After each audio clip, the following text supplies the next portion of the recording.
Les pays riches en ressources naturelles ont souvent des problèmes sérieux liés à la corruption, à une répartition très inégale des richesses et aux gens qui se battent pour les ressources.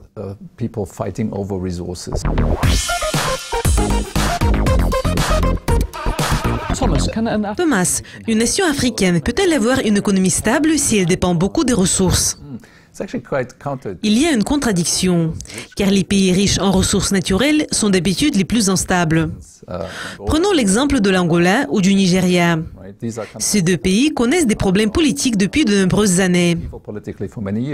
Il y a d'autres pays comme le Bénin, le Botswana, le Sénégal, qui montrent une forte stabilité.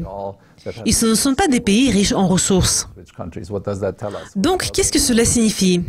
Cela veut dire qu'il y a une sorte de malédiction liée aux ressources naturelles.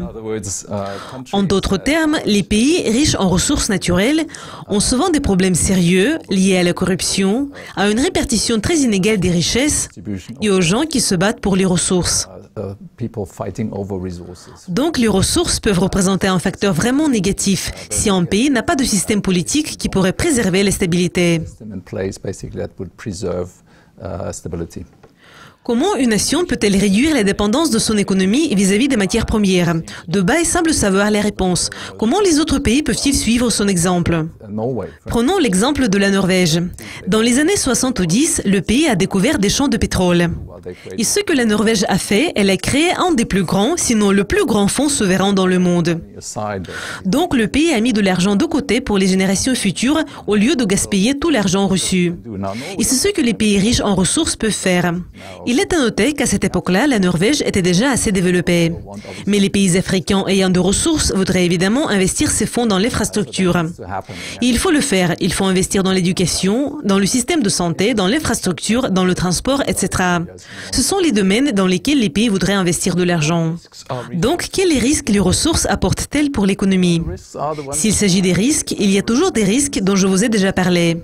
Donc, il est vraiment important de réduire la dépendance de son économie vis-à-vis d'une seule matière première.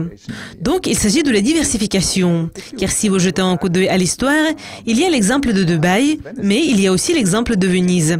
Venise a été le premier pays, ce n'était pas vraiment un pays à l'époque, mais Venise a été la première entité qui avait réussi à diversifier sa production. Venise a été créée par des réfugiés à la fin de l'Empire romain d'Occident. Ces réfugiés cherchaient un endroit pour s'installer et le seul endroit qu'ils aient trouvé, c'était une zone marécageuse de la lagune. Et ils n'avaient rien à l'époque. Mais ils savaient pêcher et ils ont développé leurs compétences en construction de navires, en fabrication de verre et en production d'armes. Et Venise est devenue un empire économique et politique de cette époque-là. Donc ce serait idéal de suivre cet exemple. Cela signifie qu'il faut définir un avantage concurrentiel, le domaine que le pays pourrait développer. Prenons l'exemple du Kenya. Le Kenya a des spécialistes hautement qualifiés en TI, ce qui a permis au pays de dépasser l'Europe ou même l'Amérique, par exemple dans le domaine des systèmes de paiement par téléphone mobile. Donc, soyez sages et essayez de comprendre quelles compétences vous avez et quelles compétences vous pouvez développer. Et votre pays pourrait devenir un autre Dubaï ou une autre Venise. Et comment les partenariats publics-privés peuvent-ils aider à développer l'infrastructure dans le domaine de la production de matières premières?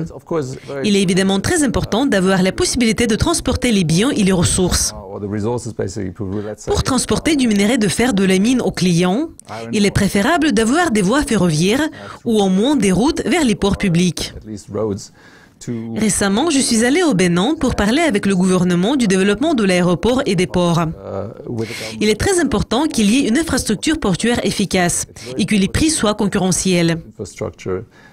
Cela signifie qu'il faut développer l'infrastructure pour transporter du minerai de fer, ou s'il s'agit du Bénin ou du charbon, des mines aux clients.